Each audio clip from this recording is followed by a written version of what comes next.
Ok, in nomine Patris et Filii et Spiritus Sancti. Amen. Salvete fratres, te iterum videre Patris, allegro veritas liberabit vos. Welcome back into the jungle of Catholicism or the jungle of Protestantism. You know what you mean. Oke, ini kita sering main gitar dan saya aslinya bukan seorang gitaris, saya seorang romo. Lalu background musik saya lebih ke organis gereja dan penyanyi partai bass dalam paduan suara para frater. Nah, saya mau mengajak kita kali ini untuk berbicara tentang musik liturgi. Kita simpan instrumennya dulu ya. Kita bicara serius tentang musik liturgi. Vamonos. Musik liturgi ya. Oke, yang Protestan menyimak ya, ini pelajaran berharga supaya kamu pun liturgi jangan ikut liturgi yang jangan terlalu jingkrak-jingkrak ya. Oke, so musik liturgi gereja Katolik antara keindahan, kekudusan dan disiplin iman ya. So my friend, siapa di sini yang punya background musik, punya bakat musik, talenta musik, kembangkan. Jadi begini, my friends, tapi sabar ya, saya rekam dengan ini di sini supaya mereka juga ikut.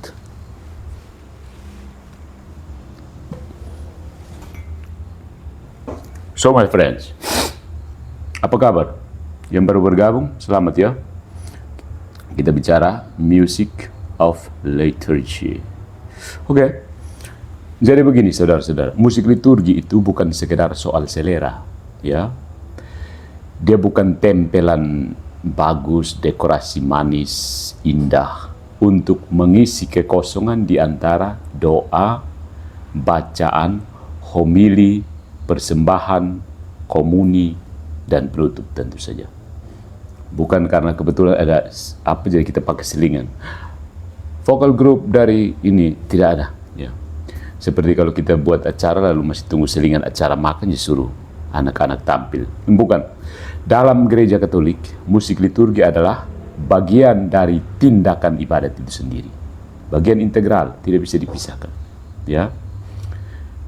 Musik liturgi itu ikut membentuk cara umat berdoa, cara umat memandang siapa itu Tuhan, memandang Allah, dan cara umat memahami apa yang sedang terjadi di altar. So, musik itu bagian penting dari liturgi loh. Bagian integral ya. Jadi pertanyaan tentang musik liturgi tidak boleh direduksi menjadi you suka atau tidak, lu senang kosonde dengan musik ya, lagunya rame kosonde begitu, tidak, anak muda tertarik atau tidak ya. Jadi itu bukan pertanyaan tentang musik liturgi. Ya penting tapi tidak boleh direduksi seperti itu ya. Pertanyaan yang lebih mendasar adalah apa? Apakah musik ini layak untuk Tuhan? Apakah musik ini layak untuk Allah? Misalnya yang ini. Apa ya?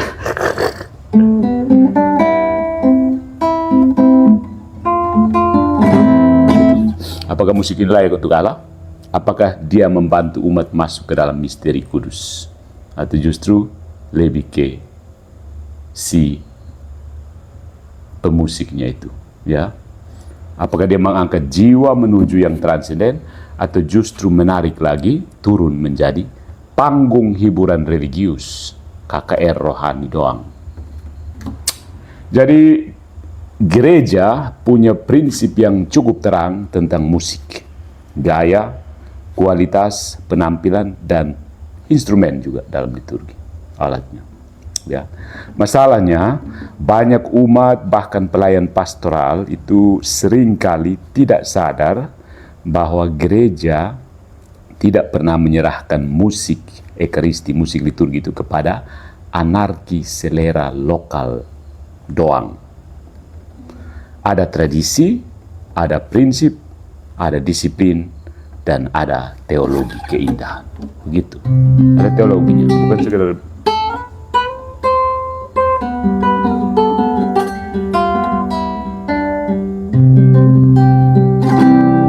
oke, mari kita lihat prinsip yang pertama, ya. Prinsip yang pertama dalam musik liturgi.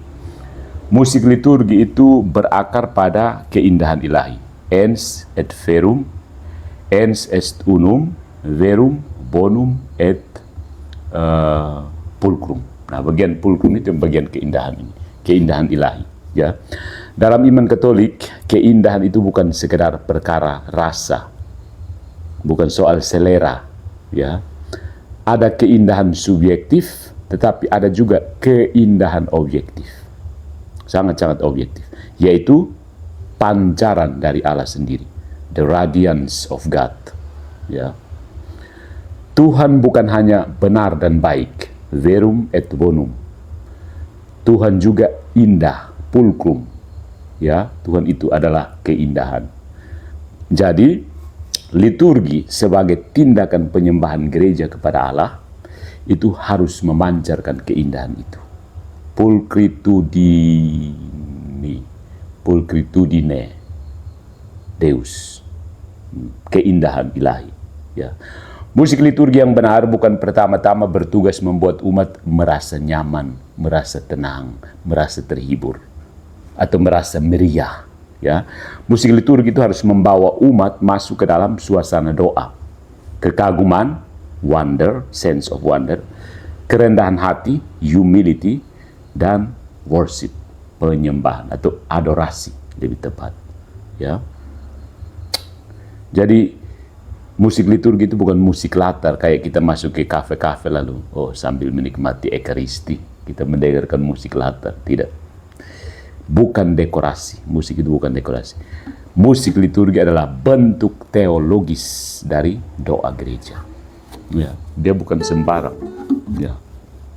Begitu ya saudara-saudara. Nah, ini di sini sebenarnya terletak kesalahan besar banyak praktik musik gereja modern. Musik itu dipahami sebagai ornamen, hiasan, ya. Seolah-olah misa sudah selesai secara substansial, lalu musik ditambahkan supaya suasana tidak kering. Jadi seolah-olah, ya, kita misa itu kan doa, dengar bacaan kitab suci. Lalu supaya jangan membosankan, kita tambahkan musik. No. Dalam liturgi agung, ya, musik suci, musika sakra ini bukan kosmetik. Musika sakra ini adalah pakaian doa gereja. Ya. Liturgi yang dinyanyikan dengan benar itu bukan sekedar misa yang lebih ramai, lebih meriah, tetapi adalah misa yang lebih utuh, lebih integral di dalam ekspresi doanya. Itu prinsip yang pertama. Jadi dasarnya pada keindahan ilahi sendiri. Pulcritudine Dei, pulcritudine Deus, ya. Prinsip yang kedua itu, musik liturgi harus kudus, bro. Kudus itu apa? Sakra. Ya, sakra itu sacrum, dari bahasa Latin sacrare. Sacrare itu artinya dipisahkan, ya. Sacrum. Paus Santo Pius ke-10 dalam ensikliknya yang berjudul Tra le Sollecitudini. Ini orang yang belajar musik liturgi pasti hafal mati kan? Tra le Sollecitudini dalam bahasa Italia. Dia menegaskan bahwa musik gereja harus punya 3 ciri utama. 3 ciri yang utama. 1, kudus. Yang kedua, indah secara seni. Ya. by arts, it is beautiful. Ya. Dan universal, Katolik, global. Ya. Jadi 3 hal, sacrum, beautiful itu apa? Pulcrum dan universum. Sacrum, pulcrum, universum. Kudus, indah secara seni dan universal. Nah, yang paling pertama ini tidak bisa ditawar. Dia harus kudus, sacrum. Maksudnya apa sacrum? Dipisahkan, dikhususkan. Musik yang memang untuk itu. Bukan pilih sebuah musik yang kebetulan ada di sana, kita pakai. Seperti para dirigen modern sekarang. Mereka jalan-jalan lihat dengar satu lagu di kafe yang bagus, mereka minta teks dulu. Kami mau menyanyi di ini misa pembukaan tahun ajaran baru misalnya. Tidak boleh, ya. Kudus ini berarti dipisahkan dari yang profan. Ya. Profan bukan hanya berarti, ya dalam arti aslinya dulu itu, bukan hanya berarti cabul, kasar atau vulgar, tetapi dalam pengertian klasik, profan itu berarti sesuatu yang tidak dikhususkan bagi Allah. Ya, namanya profan. Musik yang terlalu mengingatkan umat pada panggung hiburan, konser pop, teater, kafe, pesta, apalagi kalau orang timur.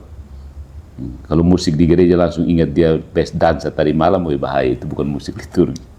Kafe atau salon sekuler, ya ada background musik di mana-mana kita temukan bunyi musik kan.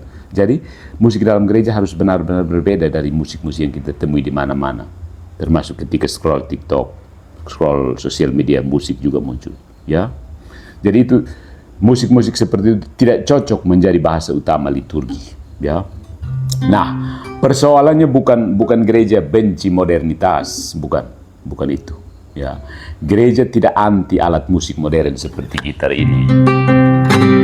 Ya, tidak anti dengan kreativitas. Kamu boleh kreativitas apa saja, mau tabola balik kah, kamu apa kah. Dan tidak anti budaya lokal. Kamu menyanyi lagu-lagu Sius Otu terserah, tapi bukan tampaknya di dalam gereja. Ya, untuk orang timur misalnya. Tapi gereja tahu bahwa liturgi punya bahasa sendiri. Ya, liturgi bukan pasar malam rohani. Ya. Liturgi bukan konser amal. Ya, kalau mau konser amal silahkan, tapi liturgi bukan tampaknya. Liturgi bukan panggung penyanyi. Terutama yang kelompok paduan suara, mereka merasa seolah-olah saat itu mereka menjadi bintang yang harus disoraki oleh umat yang adalah penonton mereka, fans mereka. No, ya. Jadi liturgi itu kalvari yang dihadirkan kembali secara sakramental, maka musiknya harus tahu diri. Musiknya harus berlutut di hadapan misteri. Jadi main musik bukan maksudnya main musik sambil berlutut, tapi musiknya harus merendahkan diri, humility. Begitu. Itu prinsip yang kedua ya, musiknya harus kudus. Prinsip yang ketiga, musik misa itu bukan hiburan umat. Ingat, dirigen-dirigen yang pilih-pilih lagu organis-organis itu bukan untuk menghibur umat. Lunak titi di situ supaya orang manggut-manggut. Salah satu penyakit paling serius dalam musik gereja masa sekarang ini, saya lihat perhatikan di mana-mana, itu mentalitas hiburan. Ya, mentalitas hiburan. Banyak orang mengukur keberhasilan musik liturgi tiap kalau kor kan antar KUB biasanya bersaing kalau di Kupang kan. Oh, KUB mana? Mereka punya seragamnya bagus, lagu-lagu yang dipilih bagus. Banyak orang mengukur keberhasilan musik liturgi dan pertanyaan yang keliru. Ya, apakah umat suka? Apakah lagunya enak? Apakah suasananya hidup? Apakah umat bertepuk tangan dan terhibur dengan misa kedua tadi? Karena kami KUB Santa Maria, hati tersuci Maria sedang membawakan lagu. Bukan itu pertanyaan yang keliru untuk sebuah keberhasilan musik liturgi. Jadi musik liturgi harus membuat umat berdoa, bukan sekedar bernyanyi. Ya, ada lagu yang mudah dinyanyikan tetapi dangkal, shallow. Ada aransemen yang ramai tetapi tidak sakral. Ya, biasanya aransemen lagu-lagu dari budaya lokal itu terlalu riuh rame. Ya, tapi tidak sakral lagi karena sama seperti lagu orang pergi. Kalau orang timur mereka pilih lagu yang orang pakai untuk pergi naik pohon tuak untuk iris lontar. Akhirnya kesannya ini lagu orang piris tua ini. Nah, ya. Jadi ada melodi yang menyentuh perasaan, iya, tetapi tidak mengangkat jiwa, sekedar menyentuh perasaan saja. Ada syair yang religius, tetapi dibungkus dengan gaya yang terlalu duniawi. Misalnya, I love you Lord. Itu apa syairnya terlalu religius, syairnya sangat religius tapi gayanya terlalu sekuler, gaya panggung begitu. I love you Lord, goodness of God itu kan, ya itu contoh. Jadi ini memang perlu diberi distingsi, dibedakan dengan jernih ya. Musik liturgi yang baik tidak selalu rumit ya. Kesederhanaan itu tidak identik dengan kedangkalan. Dia simple, simplicity, tapi bukan asal-asalan begitu. Nyanyian Gregorian misalnya, itu bisa sangat sederhana, ya. Credo in unum Deum, sangat-sangat sederhana, tapi kedalamannya besar, sangat-sangat dalam, ya. Sebaliknya, musik yang ramai, penuh dengan akor, modulasi, bunyi drum sana sini, tepukan, improvisasi vokal, improvisasi melodi, belum tentu liturgis. Kadang itu hanya kebisingan yang memakai jubah gereja. Itu prinsip ketiga ya. Apa? Prinsip ketiga tadi itu, musik itu bukan hiburan umat. Nah yang berikut itu ada satu hal yang penting, participatio actuosa. Pasti yang belajar liturgi sering mendengar istilah ini. Partisipasi aktif. Tapi itu bukan berarti semua harus ribut. Ya, partisipasi aktif. Nah, Konsili Vatikan kedua itu sering disalahpahami ya. Banyak orang mengira bahwa partisipasi aktif itu berarti umat harus terus bernyanyi, menjawab, bergerak, tepuk tangan, atau buat sesuatu secara lahiriah. Ya. Padahal partisipasi aktif itu pertama-tama ya partisipasi batin, sebenarnya internal participation. Umat masuk ke dalam doa Kristus dan gereja. Ya. Partisipasi lahiriah memang penting, ikut bernyanyi. Bernyanyi penting, ya. Menjawab aklamasi itu juga sangat penting. Berdiri, duduk, berlutut, buat tanda salib, menyatukan suara dengan umat lain itu penting. Tapi semua tindakan lahiriah itu harus lahir dari batin yang berdoa. Ya kan? Karena itu, musik liturgi harus mendidik batin. Dia harus mengajar umat untuk hening, menyembah, mendengar, dan menyerahkan diri. Kalau tidak, ya tidak tercapai tujuannya. Musik yang terus-menerus menstimulasi emosi, memaksa suasana ramai, atau takut pada keheningan, justru memperlihatkan kemiskinan rohani. Ya. Jadi, musik liturgi memang harus mendidik batin. Ya, dia harus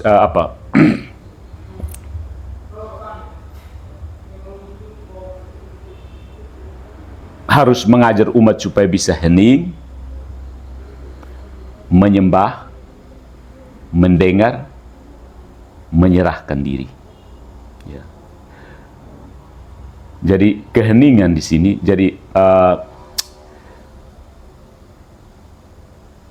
ketika musik mulai tidak berfungsi seperti ini, tidak membantu umat untuk hening, tidak membantu umat untuk menyembah, tidak membantu umat untuk mendengar dengan baik, tidak bisa mengajak umat untuk menyerahkan diri, itu akhirnya jadi seolah-olah Tuhan hanya hadir kalau sound system kita menyala, salonnya bunyi besar.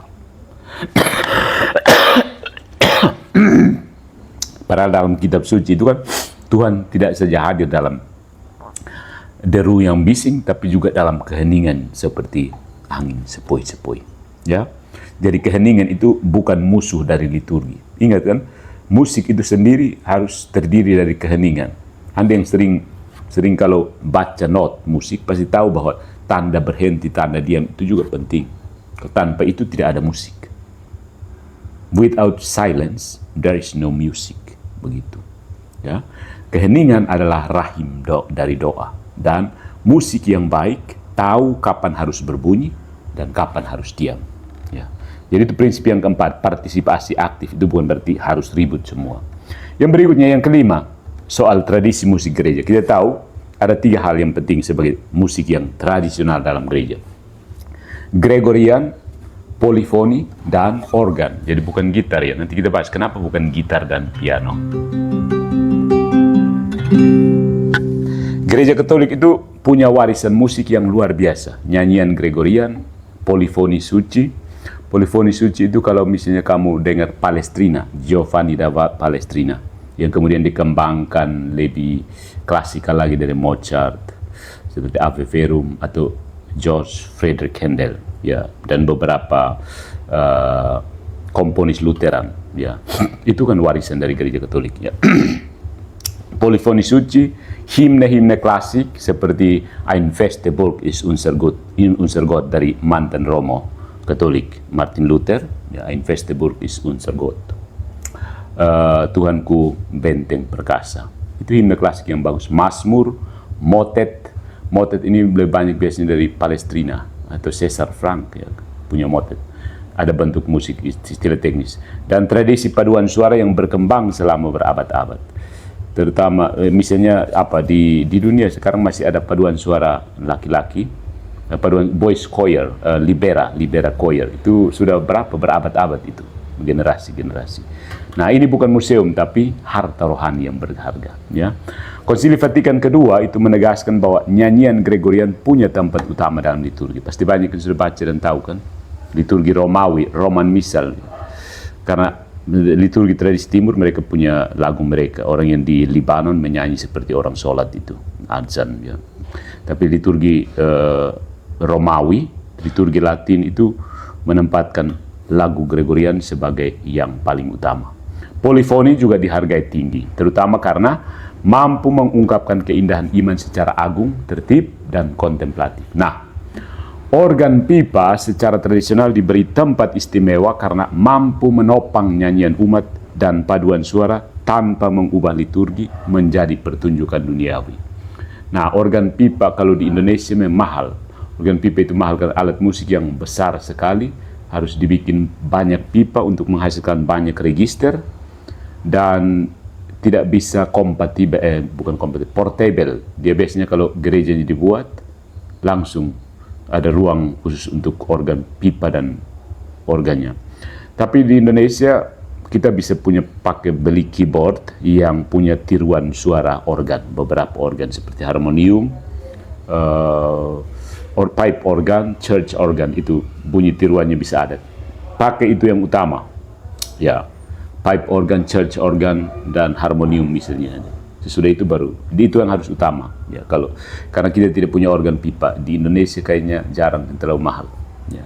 Jadi pakai keyboard dengan sound pipe organ atau church organ, ya. Jadi organ ini sebenarnya dari bentuknya saja memang dikhususkan untuk gereja, sudah sakral.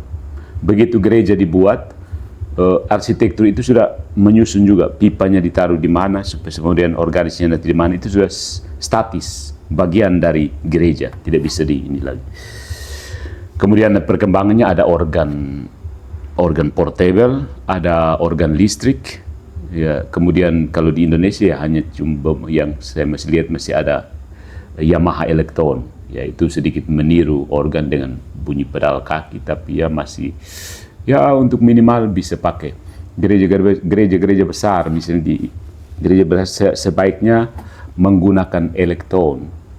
Ya, ini bukan sponsor, ya, bukan sponsor ini, tapi ya satu-satunya itu untuk yang menyerupai bunyi organ itu elektronnya. Yang keyboard kecil nanti orang akan cepat-cepat untuk ini, dan keyboard itu juga tidak hanya dipakai di dalam gereja, tapi nanti akan dipakai di pesta sehingga tidak sakral lagi. Kamu pakai untuk orang dansa, kemudian angkat kasih masuk di gereja, pakai untuk orang menyanyi.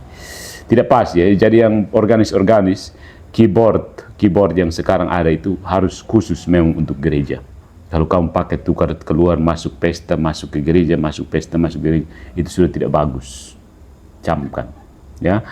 Memang dari apa sebenarnya keunggulan musik organ? Organ itu punya kualitas yang cocok untuk liturgi. Coba kamu bunyikan tiruan suara organ di keyboard kamu itu.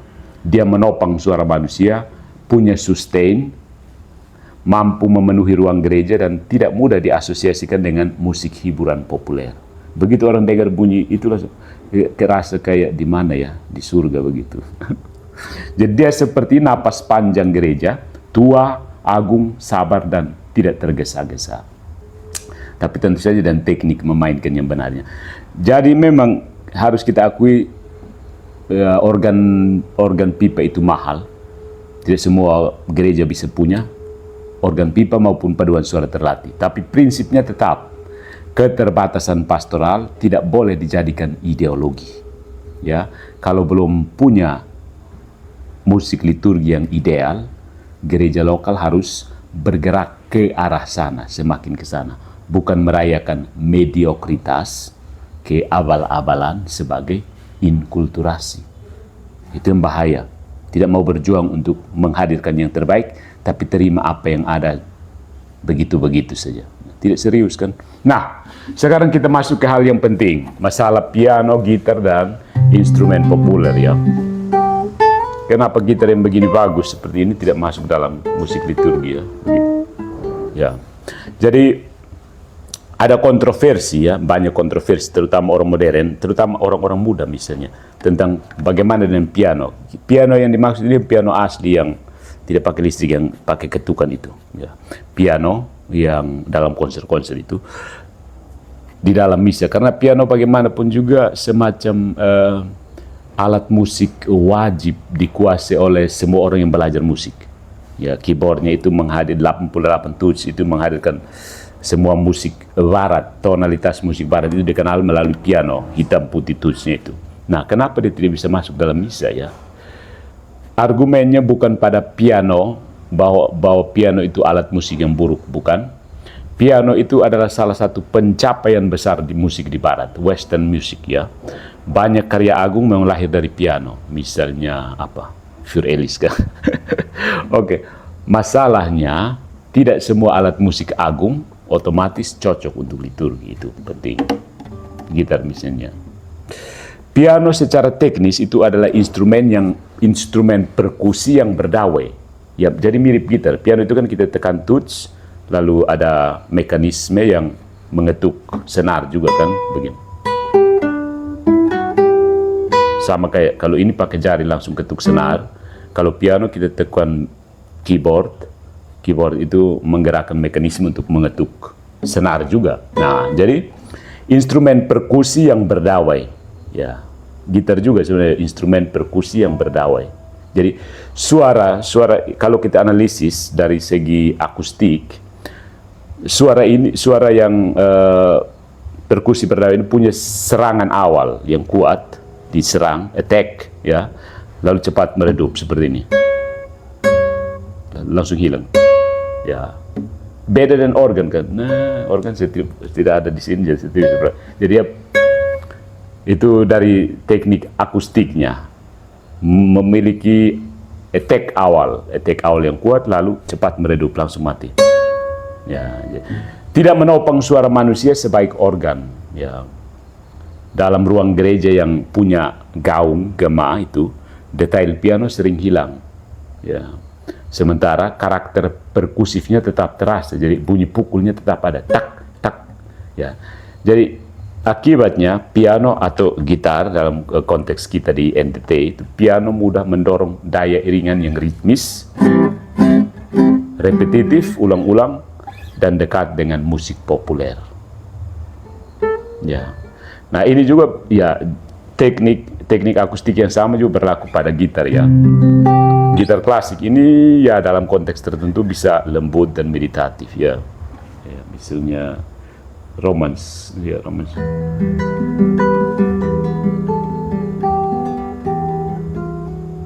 Kayak gitu. Sedikit meditatif tapi tetap masih ada ya. Masih ada sesuatu yang kurang. Ya kan? Bisa lembut dan meditatif. Ada orang yang sudah piawai bermain gitar klasik ya, dengan lembut dan meditatif. Tapi dalam praktek paroki modern kita sekarang, gitar sering hadir bukan sebagai instrumen kamar, chamber musik yang halus, Ya, orang pakai apa? Pakai yang apa istilah sekarang gitar listrik yang pakai efek ngeong ngeong ngeong. Ya, akibatnya ya bisa ditebak. Ya, jadi gitar sering hadir bukan sebagai instrumen musik kamar yang halus, tetapi sebagai simbol budaya pop. Genjrengannya, ritmenya, lagu rohani bergaya panggungnya, dan suasana semi konsernya. Ya, jadi masalahnya bukan pada alat ini, masalah punya, tapi melainkan pada asosiasi budayanya. Begitu lihat gitar orang pikirnya kemana? Ya, teknik permainan dan efek liturgisnya. Kalau piano atau gitar dipakai sedemikian rupa sehingga karakter tadi membawa umat ke suasana hiburan, kafe atau konser, sentimentalitas lagu pop, misalnya begitu orang pegang gitar orang langsung ingat November Rain misalnya. Berarti berhenti di situ, gagal secara liturgis. Mungkin memang enak didengar, tapi tidak semua yang enak didengar itu layak dibawa ke altar. Ada tampaknya kita duduk di bawah pohon mangga baru bermain anggur na na na na na na na, itu lagu juga bagus, tapi jangan dibawa ke anggur merah kan. Oke. Nah, kemudian itu soal instrumennya. Kemudian soal inkulturasi. Inkulturasi ini apa istilah menurut saya, apa istilahnya, ada istilah yang bagus maksudnya asam-asam manis begitulah, kira-kira seperti itu inkulturasinya. Ya, inkulturasi terutama kita yang di NTT yang multi etnik, multikultur ini, multi sub etnik maksudnya itu, kita sering jadikan kartu bebas untuk memasukkan apa saja ke dalam itu. Oh, kami orang Bajau harus kasih masuk Jai, kami orang Timur harus kasih masuk Bodet, kami orang Melaka harus kasih masuk TB di dalam gereja. Ini sebenarnya keliru ya. Inkulturasi sejati itu bukan menempelkan budaya lokal secara mentah ke dalam misa. Inkulturasi berarti memurnikan, mengangkat dan mengarahkan unsur budaya kepada misteri Kristus. Ya, begitu. Nah, musik daerah, alat musik tradisional, bahasa lokal dan melodi etnik bisa punya tempat dalam liturgi, tapi harus melewati discernment, pertimbangan yang serius. Ya. Apakah unsur itu membantu doa?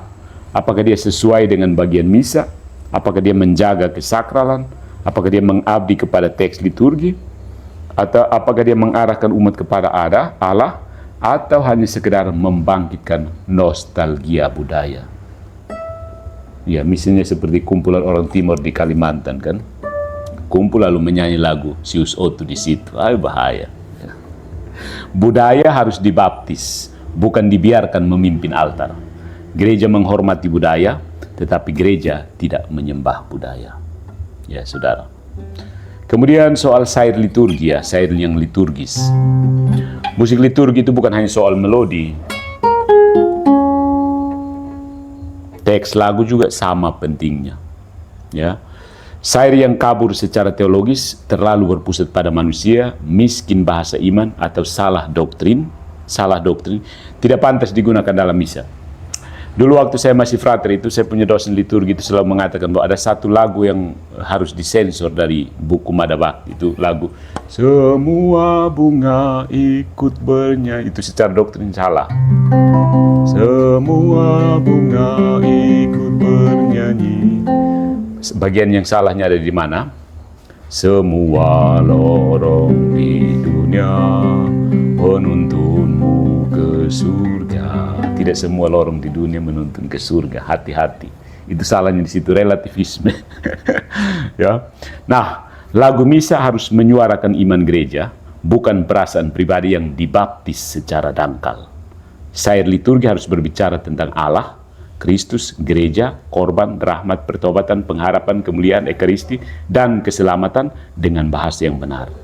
Bukan semua lagu rohani otomatis liturgis, ya. Lagu rohani untuk rekoleksi, retret, konser atau devosi pribadi belum tentu cocok untuk misa. Ya, tapi saya punya baterai semua mati ini, kita mau pindah tempat sudah. Oke, saya mau kasih pindah ini dulu. Ya, kamu tunggu saya ya, ambil casnya dulu. Kita harus ganti tempat loh. Oke, let's try. Biar ini variasi. Aku kembali ke tempat semula dan pasang. Harus dipasang segera, tidak bahaya nih. Yup.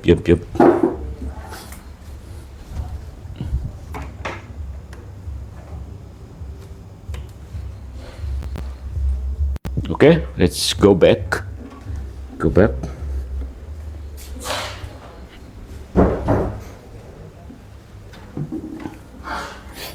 Mana aku cek kamera dulu. Isu gila turun ke bawah sekali. Oke. Ya, udah ya. So, bagaimana suara saya masih didengar? Kita lanjut tentang I'm going back to my place. Tadi sebenarnya cowok. Oke. Pindah ke tadi saya. Oke. Mana bahan saya? Jadi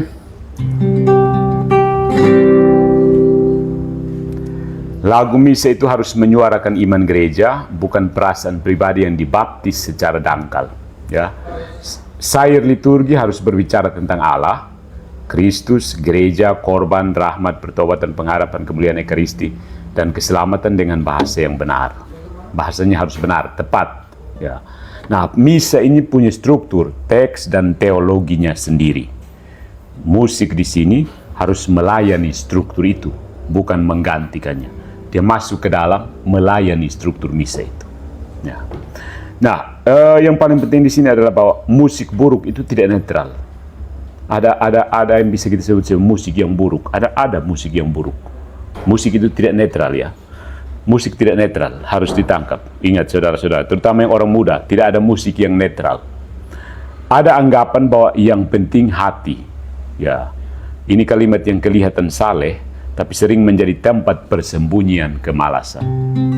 Tentu saja hati penting, tetapi hati manusia juga dibentuk oleh tubuh, suara, suasana, simbol, ritme, postur, dan kebiasaan. Ya. Musik buruk itu tidak netral. Musik yang dangkal itu akan membentuk iman yang dangkal.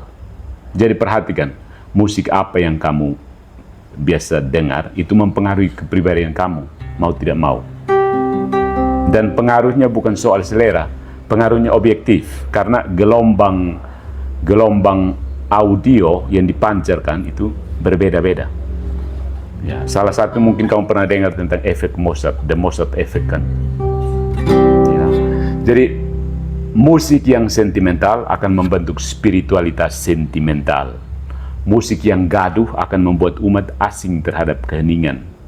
Musik yang terlalu berpusat pada manusia akan membuat umat lupa bahwa misa adalah korban Kristus, bukan perayaan diri dari komunitas. Anak-anak dan umat yang sederhana belajar teologi bukan hanya dari katekismus ya, tetapi juga dari lagu yang mereka nyanyikan. Semua lorong itu juga bisa menyesatkan. Semua jalan di dunia menuntunmu ke surga. Jadi masuk di jalan apa saja boleh. Relativisme. Ya. Jadi kalau selama bertahun-tahun mereka diberi musik yang dangkal, jangan heran kalau imajinasi iman mereka juga dangkal. Liturgi mendidik, musik liturgi juga mendidik. Jadi memilih musik buruk dalam misa itu bukan perkara kecil. Kalau musiknya buruk, it is a big problem. Ya. Itu katekesi yang salah dengan nada yang manis, nada yang enak. Katekesinya salah, nadanya bagus. Jadi masuk hal yang salah sebenarnya. Nah, sekarang jalan pembaruannya bagaimana? Bukan nostalgia ya, tapi pertobatan liturgis. Kita bukan sekedar bernostalgia tentang Gregorian, tapi bertobat secara liturgis. Pembaruan musik liturgi Katolik itu tidak berarti bahwa semua paroki harus langsung menyanyikan repertoar. Repertoar itu maksudnya kumpulan lagu yang rumit, ya. Jalan yang benar harus realistis, bertahap dan pastoral. Tetapi arah dasarnya harus jelas, dari hiburan menuju doa, dari selera menuju tradisi, dari kebisingan menuju keheningan. dari panggung menuju altar. Itu penting. Nah, beberapa langkah praktis bisa kamu catat di sini. Yang pertama, paroki-paroki saya sarankan itu perlu mendidik pelayan musik secara liturgis, bukan hanya musikal. Ini pengalaman saya. Kebanyakan paroki-paroki itu menganggap bakat musikal itu dibiarkan saja, nanti dia tumbuh turun dari surga begitu.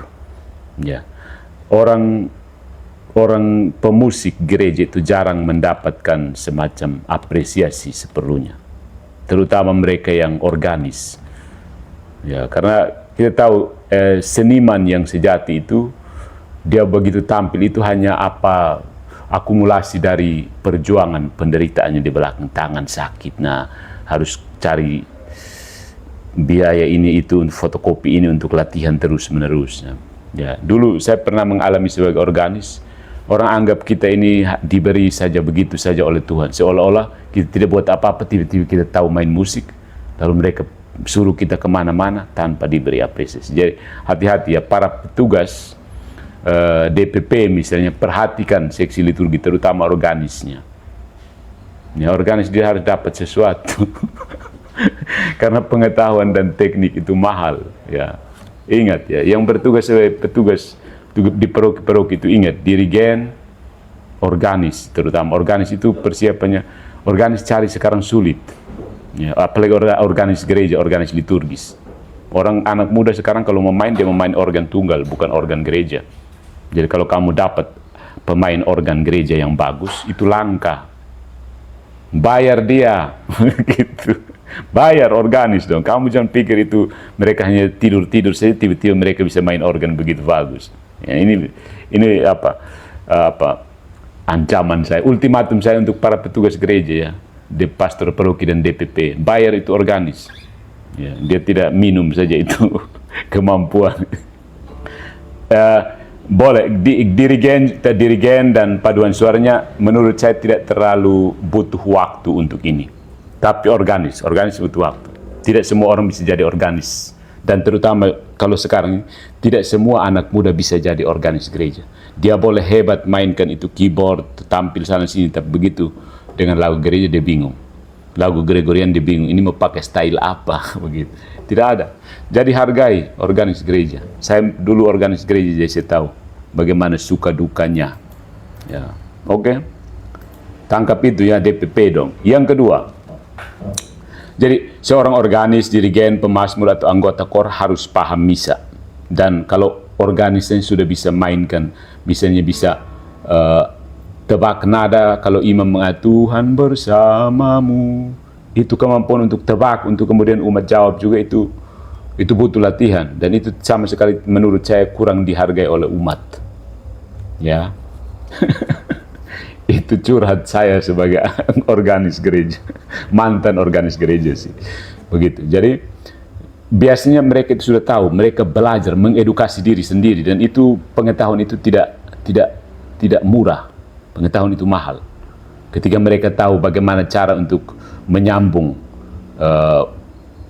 aklamasi imam dengan jawaban umat, bagaimana teknik untuk memberi intro, bagaimana menjadi pemusik sekaligus dirigen untuk misa umat, itu semua edukasi diri sendiri. Memang bahannya ada, tapi dia harus memperjuangkan itu, fotokopi buku, bedi buku. Ya.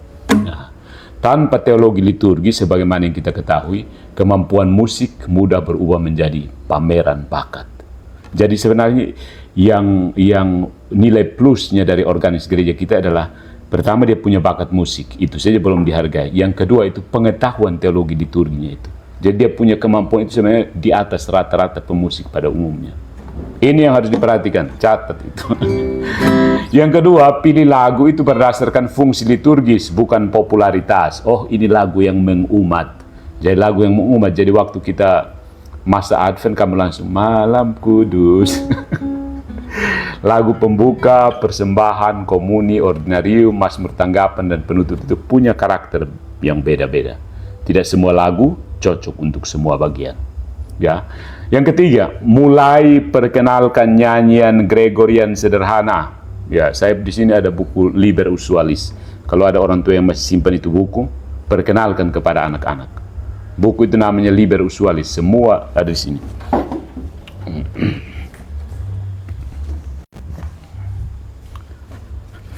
Liber Usualis ini, mana? Ini bukunya. Liber Usualis ini semacam daftar semua lagu Gregorian sepanjang tahun.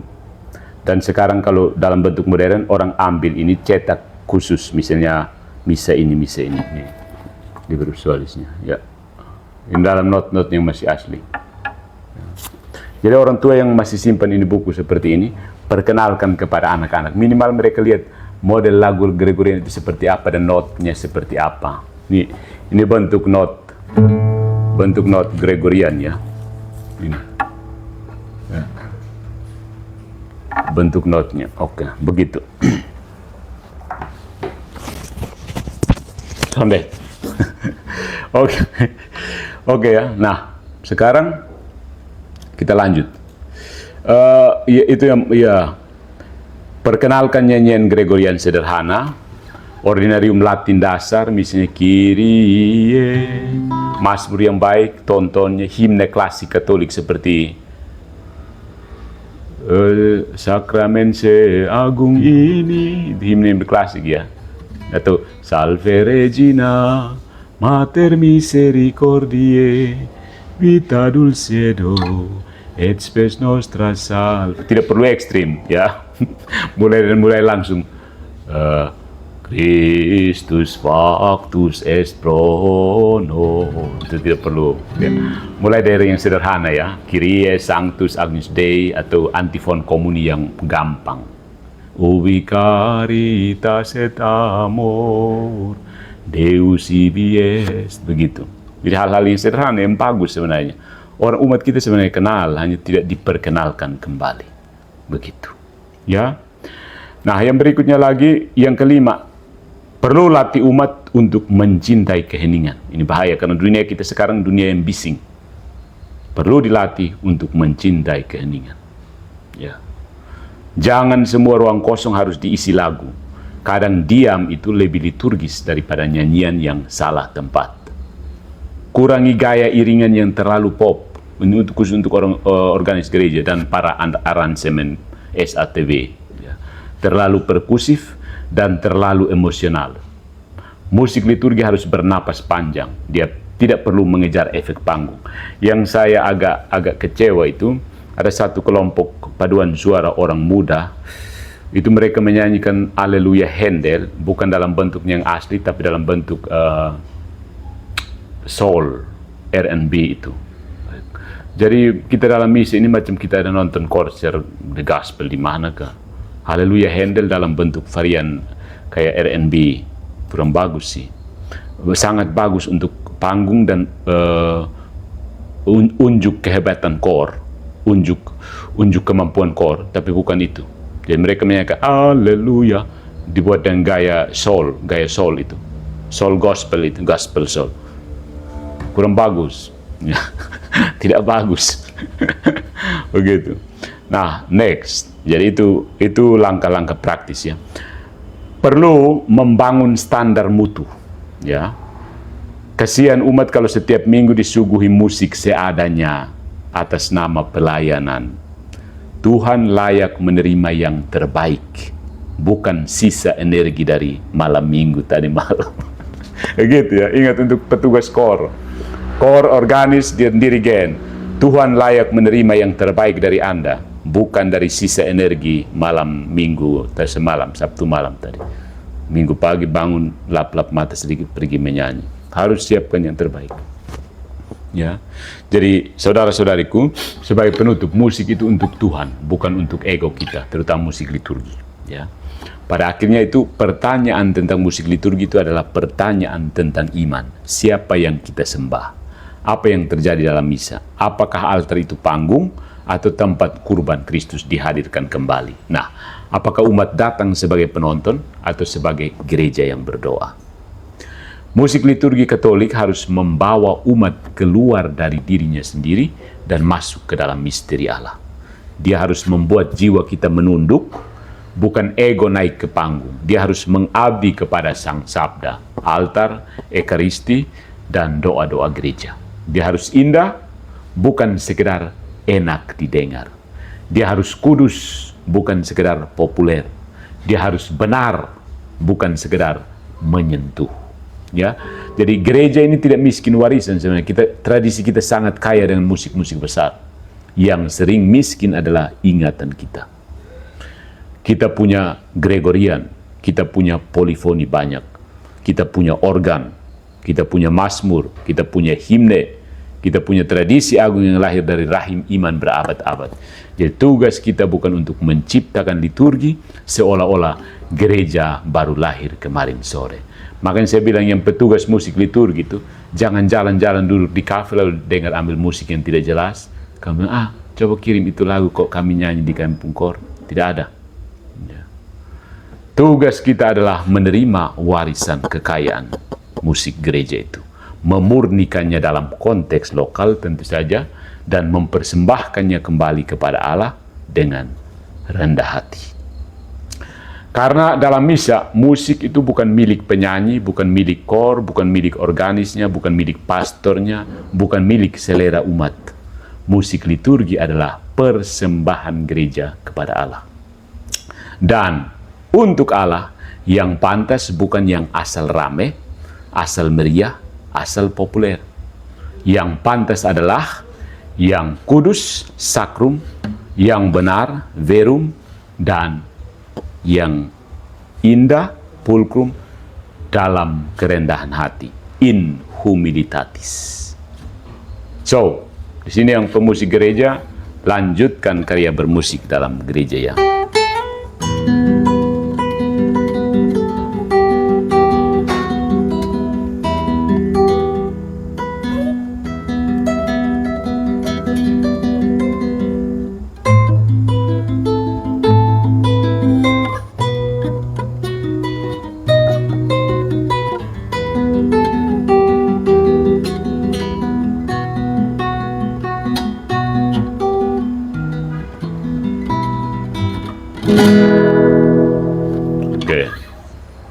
itu aja dulu ya.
Israel